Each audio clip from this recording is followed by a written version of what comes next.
Now learning that Hamas is winning the perception war, and CNN News 18 has in fact accessed intelligence assessment on Israel-Palestine war. Hamas, as we are learning, is using it to maximum positive PR for itself but won't change the course of the war. This will make it harder for Israel to gain public support abroad because so much of it is focused on releasing these hostages, and that is why, remember, we've also been highlighting how Israel is under pressure by Hamas to release the Palestinian prisoners, this in exchange for the hostages. Now, many people will think that Hamas should end the war because they are seen as winners and that they have already having networks that have been mobilized to support Hamas and the Palestinian cause. But now they are successful in showing they dealt a big blow to Israel, that they are standing up against the West. These are exclusive CNN News 18 inputs which we've gained through intelligence reports that have been accessed by CNN News 18.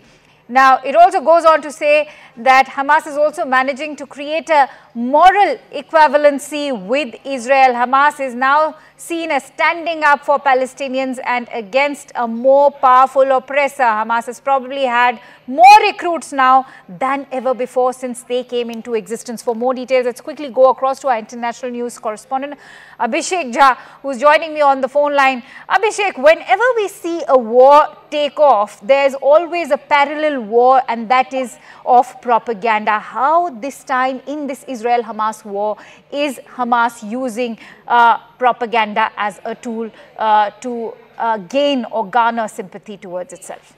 Well, Akanksha, to a great extent, we have seen, the post-terror attack. The sympathy has moved quickly towards the people of Palestine who have been living in Gaza for a long time.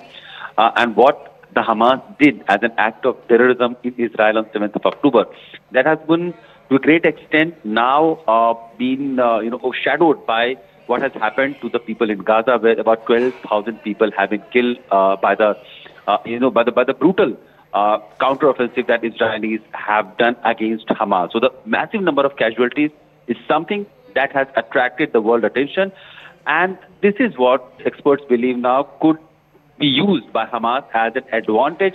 And as the world was watching carefully whether Hamas will be treated as a terrorist organization by a major number of countries, the support for Hamas as a resistance force has also gained a lot of popularity among its followers, among people who have voiced concern for Palestinian cause for a long time, and in the region specifically. So Israel's total attention towards eliminating Hamas completely is something that seems a bit difficult now.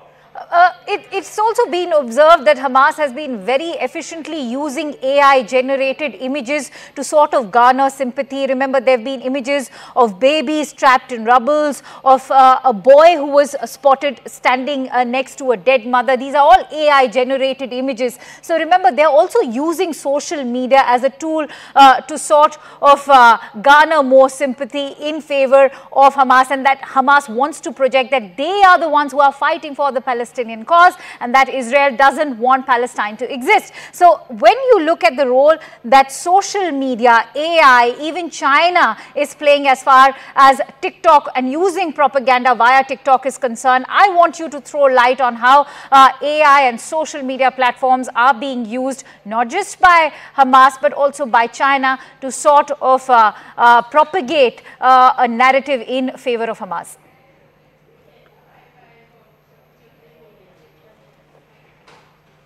All right, we seem to have lost the audio with Akanksha, yes. I think you are rightly pointing out these information warfare has been one of the most, the thing that was initially used by both sides, while Israel has also used a lot of information to gain sympathy and the kind of major atrocious terrorism attack that it had suffered on 7th of October.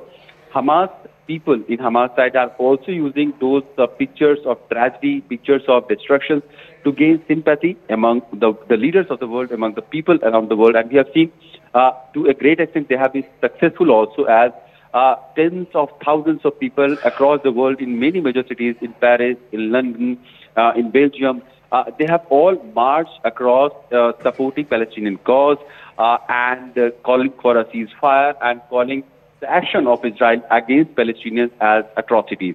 So the information warfare, as far as that is concerned, both sides have mounted, social media as a platform where they can gain maximum number of supporters or followers by showcasing how they have been suffering for a long time because of the atrocities, because of the offensive from the other side. All right. Many thanks to you, Abhishek, for bringing in all those inputs and for breaking down this breaking news for us.